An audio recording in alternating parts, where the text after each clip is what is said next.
जय श्री कृष्ण। आज मैं आपको पवन पुत्र भीमसेन की अद्भुत कथा सुनाने जा रही हूँ। त्रेता युग में जब रामायण का युग था, तब धरती पर देव, दानव, नर और बानरों की ऐसी महान शक्तियाँ थीं, जिनकी तुलना आज की कल्पनाओं से भी नहीं की जा सकती। कालका राक्षसी में 1000 हाथियों का बल था। वानर सेना के योद्धा गिरि शिखरों को उठा सकते थे और देवता स्वयं युद्ध भूमि में उतरते थे। परंतु जब द्वापर युग आया, तब यह अलौकिक शक्तियां धीरे धीरे कम होने लगीं। परंतु फिर भी कुछ ऐसे असाधारण व्यक्तित्व उत्पन्न हुए, जिनकी महिमा युगों तक गाई जाती रही। ऐसे ही एक महान योद्धा थे भीमसेन। पांडवों में द्वितीय, पवन देव के अंश, बल और पराक्रम के प्रतीक, जन्म की दिव्यता। भीमसेन का जन्म माता कुंती के गर्भ से हुआ था, जो सूर्य, वायु, इंद्र और अश्विनी कुमारों जैसे देवताओं से वरदान प्राप्त कर सकती थी। जब कुंती और पांडु को संतान की इच्छा हुई, तब कुंती ने वायु देवता का आह्वान किया। पवन देव ने प्रसन्न होकर उन्हें एक अत्यंत बलशाली पुत्र दिया, जिसका नाम पड़ा भीम। यह वही पवन देव थे जिनके अंश से त्रेता युग में हनुमान जी प्रकट हुए थे। अतः भीम को हनुमान का भाई और पवन पुत्र भी कहा जाता है।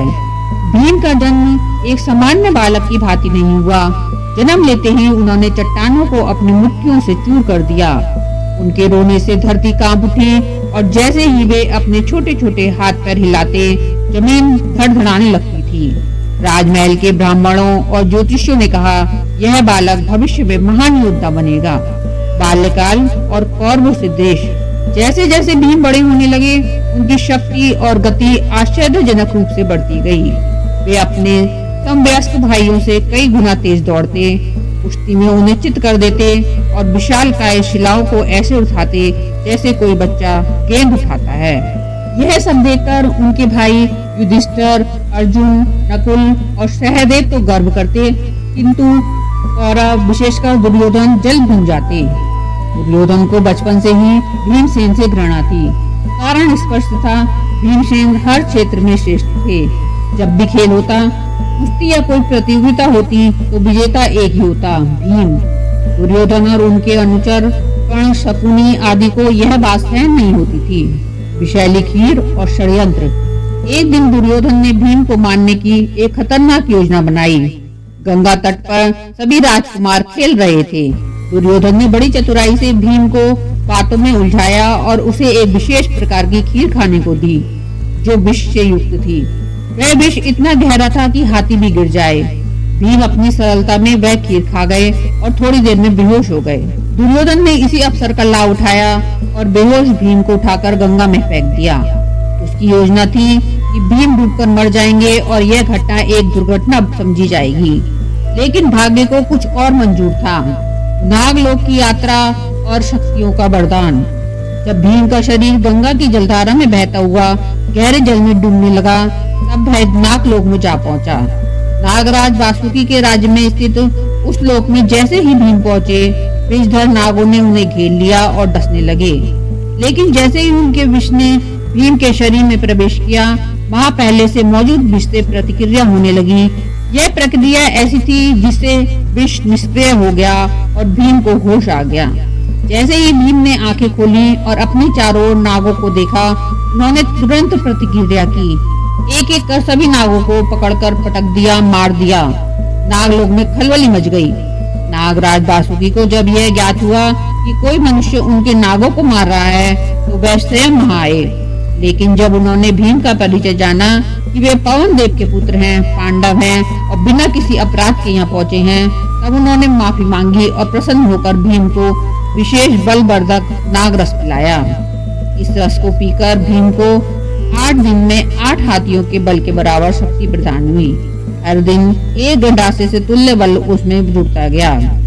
8वें दिन भीम जब नागलोक से लौटे, तो वे उस समय के सर्वश्रेष्ठ योद्धाओं में से एक बन चुके थे। लौटने पर आश्चर्य।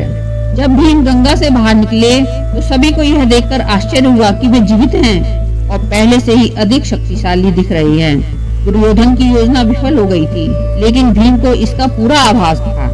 उन्होंने इस षड्यंत्र का कोई प्रतिशोध इस समय नहीं लिया, क्योंकि वे धर्म के मार्ग पर चलने वाले युधिष्ठिर के अनुज थे। लेकिन यह स्पष्ट था कि भीम अब केवल एक वीर बालक नहीं रहे, वे अब असली रक्षक और विनाशक योद्धा बन चुके थे। भीम की युद्ध कला और पराक्रम। भीम केवल बलशाली नहीं थे, वे अत्यंत चतुर और रणनीतिक योद्धा भी थे।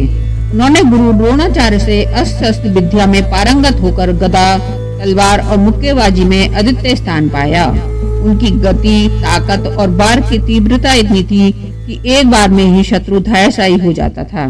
महाभारत युद्ध के समय भीम ने अनेक महारथियों को परास्त किया, जिनमें से कुछ प्रमुख नाम है कीचक, जो द्रौपदी पर बुरी दृष्टि रखता था और उसे भीम ने अकेले मार गिराया। जरासंध, मगध नरेश, जो बल में भीम के समक्ष था, लेकिन श्री कृष्ण की योजना के अनुसार भीम ने उसे शरीर के 2 भागों में फाड़कर मार डाला। दुर्योधन, कुरुक्षेत्र युद्ध में अंतिम गदा युद्ध भीम और दुर्योधन के बीच हुआ, जिसमें भीम ने उसकी जंगा तोड़कर वर्षों पुरानी प्रतिज्ञा को पूर्ण किया। हनुमान से भेंट, 2 पवन पुत्रों का मिलन। महाभारत के वनवास काल में एक समय भीम हनुमान से मिलने के लिए उत्तर की ओर गए। मार्ग में उन्हें एक वृद्ध बानर मिला, जिसकी पूंछ रास्ते में पड़ी थी। भीम ने उसे हटाने के लिए कहा, परंतु जब उन्होंने पूंछ को हाथ लगाया तो लाख कोशिशों के बाद भी हिला नहीं पाए। तब उन्होंने जाना कि यह कोई साधारण बानर नहीं, महाबली हनुमान है। हनुमान ने उन्हें दर्शन दिए और आशीर्वाद दिया कि युद्ध में विजय तुम्हारी होगी। यह वह क्षण था जब 2 युगों के 2 पवन सूत्र आमने सामने आए। निष्कर्ष, भीमसेन बल, भक्ति और धर्म का प्रतीक। भीमसेन केवल एक महाबली योद्धा नहीं थे, वे धर्म, आत्मबल, भाईचारे और न्याय के प्रतीक थे। उन्होंने अपने जीवन में हर संघर्ष का सामना वीरता से किया, चाहे वह कौरवों के षड्यंत्रों, वनवास की कठिनाइयां हों या महाभारत का महासंग्राम। उनकी कहानी हमें सिखाती है कि जब आपके भीतर आत्मविश्वास, परिश्रम और ईश्वर पर आस्था हो, कोई विष, कोई षड्यंत्र और कोई अपमान आपको रोक नहीं सकता। हमारे माध्यम से यह प्रेरणादायक गाथा उन सभी को समर्पित है जो कठिनाइयों में भी साहस और धर्म का मार्ग नहीं छोड़ते।